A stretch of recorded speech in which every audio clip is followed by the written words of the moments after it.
నటుడు డేనియల్ బాలాజీ కన్నుమూశారు. శుక్రవారం అర్ధరాత్రి గుండెపోటుతో ఆయన మరణించారని కుటుంబ సభ్యులు ప్రకటించారు. అర్ధరాత్రి ఒక్కసారిగా తీవ్రమైన ఛాతీ నొప్పి రావడంతో తీవ్ర అస్వస్థతకు గురైన డేనియల్ బాలాజీని వెంటనే చెన్నైలోని ఓ ప్రైవేటు ఆసుపత్రికి కుటుంబ సభ్యులు తరలించారు. కానీ మార్గ మధ్యంలోనే డేనియల్ బాలాజీ మరణించినట్లు అక్కడి వైద్యులు తెలిపారు. డేనియల్ బాలాజీ వివాహం చేసుకోలేదు. బాలాజీ ఎక్కువగా ప్రతినాయక ఛాయలున్న పాత్రలోనే నటించారు.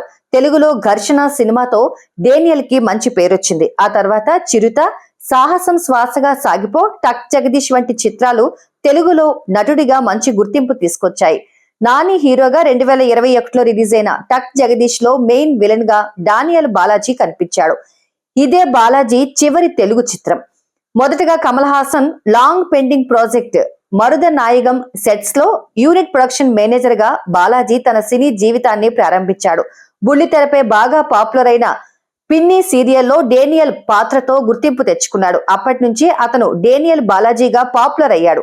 డేనియల్ బాలాజీ తండ్రి చిత్తూరుకి చెందినవాడు కాగా తల్లి తమిళ మూలాలున్న వ్యక్తి. 48 వయసులోనే డేనియల్ బాలాజీ హఠాన్ మరణం చెందడంతో సినీ పరిశ్రమలో తీవ్ర విషాదం నింపింది. డేనియల్ బాలాజీ మృతి పట్ల పలువురు సోషల్ మీడియాలో సంతాపం వ్యక్తం చేస్తున్నారు. చేసినవి తక్కువ సినిమాలే అయినా చేసిన అన్ని భాషల్లోనూ నటుడిగా మంచి గుర్తింపు సంపాదించాడు డేనియల్ బాలాజీ.